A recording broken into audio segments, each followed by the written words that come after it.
ഇന്നത്തെ വീഡിയോ നമ്മൾ പറയാൻ പോകുന്നത് വീട്ടിലെ BBQ ആണ്. ഇതിനാവശ്യമായത് ചിക്കൻ ചെറുതാക്കി അരിഞ്ഞ് അത് മസാല പുരട്ടി വയ്ക്കുക. മസാല പുരട്ടിയ ചിക്കൻ നോൺ സ്റ്റിക്ക് പാനിലേക്ക് ഇടുക.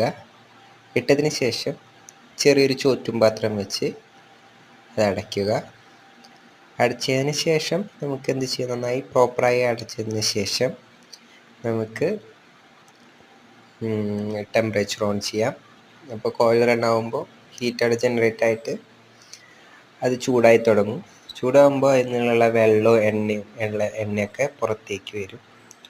ഇതുമൂലം നമുക്ക് വേറെ എണ്ണ ആഡ് ചെയ്യേണ്ട, അതിൻ്റെ ഉള്ളിൽ തന്നെ അതിൻ്റെ നെയ്യ് വെച്ചിട്ട് അത് ഗ്രില്ലായതിനു ശേഷം അതൊന്ന് റോസ്റ്റ് ചെയ്തെടുത്താൽ നല്ല ടേസ്റ്റുള്ള BBQ ചിക്കൻ നമുക്ക് തയ്യാറാക്കാവുന്നതാണ്. വേറെ എണ്ണ ചിലവ് വേറെ ഒന്നുമില്ല. നന്നായി മുളക് വെട്ടി യൂസ് ചെയ്യാവുന്നതാണിത്.